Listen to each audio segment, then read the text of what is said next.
some learnings that I've come to realize during this football season as a sports card investor. This has been my real first football season ever where I've thought about it really solely from like a strategic investing in sports card standpoint. And number one is that to make the most potential profit or ROI, you got to go quarterbacks. Now we talked about some NFL RPA flipping that I did that I still think that's a play. I think you can find running backs, wide receivers, even tight ends for next to nothing with their rookie patch autos, and you can flip them and make some money, but you're not going to make big money. You're not going to make big money. You might double your investment, which is big money, but in those cases, you're talking $30 to $60 or $70.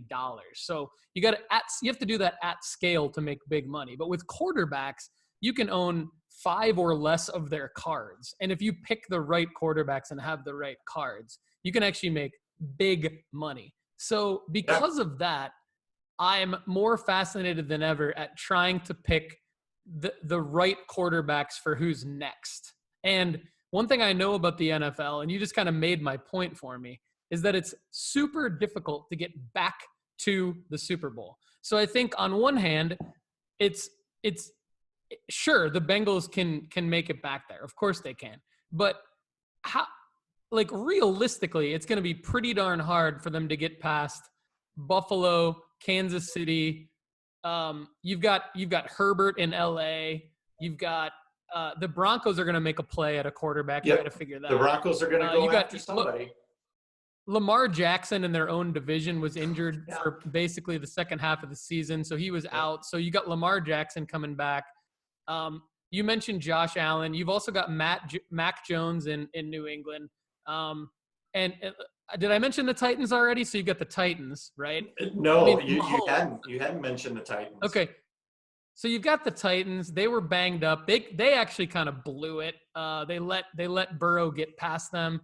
That was one of the few games I watched. I watched all of the Bengals games in the playoffs. Those are basically the only games that I watched. And so what I came to realize is that it's not going to be easy for the Bengals to get back there. Like, I would not bet on the Bengals getting back to the Super Bowl again next year. And what that means is that Joe Burrow's not necessarily the best investment right now. And the reason I say that is because everybody, ever since he came out of the AFC as the AFC champion, has been on Joe Burrow's jock. His card prices have gone ridiculously through the roof. And I put out a video a couple weeks ago before the Super Bowl saying you should look the other way. You should buy Matthew Stafford's cards because the Rams are more likely to win. I'm horrible at picking games. That's probably my weakness is actually like picking the winners of games. But one thing I do know is when you get me in a certain situation in a pocket to make a prediction, I'm pretty good at it. And one of my pockets is kind of looking past just the game, but the feel of a particular maybe 2 or 3 week scenario, or when I have more context than just one game, I think I'm better at it. And so with the Stafford prediction, I had more context. I had how the Rams had come out of the NFC, what had happened to the Bengals, what the feel was of everyone sort of overrating Burrow, but like looking past Stafford, wanting the underdog to win. Even though the Rams were favored in the game, it was kind of like this overlying sentiment that Burrow with his cool factor and like what he had done so far, like the Cinderella story and all that. And I just had this feeling, man, everyone is loading up on the Burrow cards, and his prices had gone, like his regular base cards in PSA 10 had gone from like under $100 in many cases to $200 and $300. And Stafford's autograph cards were still at like $100, $150. Wow, not necessarily rookie autos, but his autos from like 2011, 2014, just completely overlooked. And so what I want people to do is actually get out of the hype a little bit and consider the fact that it's a whole new start to the next NFL season. You've got money to put into cards. And I'm not saying don't buy Joe Burrow because he's definitely in the conversation. But what I'm saying is if you've got, you and I talk about the the hypothetical, say, $1,000 to spend in sports cards, right, to invest. If you got $1,000, don't buy $1,000 worth of Joe Burrow cards. Don't even buy $500 worth of Joe Burrow cards. Look at the fact that you already have Patrick Mahomes, who's been to the AFC title game, 4 times, who's been to the Super Bowl twice, who's already won a Super Bowl, and who is Joe Burrow's age, basically. Look at the fact that you've got Josh Allen. Look at the fact that you've got Lamar Jackson, who's ridiculously underpriced. He hasn't done it yet.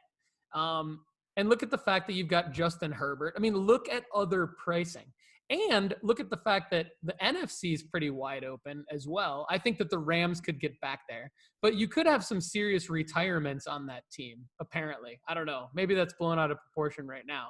But you've got some other young quarterbacks in the NFC that could get back to contention and potentially get to the Super Bowl, who are drastically underpriced right now. And the reason why I feel like everyone except for Joe Burrow is underpriced. So the biggest opportunity in the sports card investing market right now is to look away from Joe Burrow and look at some other guys. Good. Murph, thanks for joining me. Everyone, thank you for watching and listening to the Sports Card Strategy Show. I'm Paul Hickey with nooffseason.com. I'd like to thank our sponsor of the show, marketmoversapp.com by Sports Card Investor. Please go there and save 20% using the promo code NOOFFSEASON. Everybody, have a great day. Murph, have a great day, guys. Man. Hicks, always good to see you. You too. Later, man.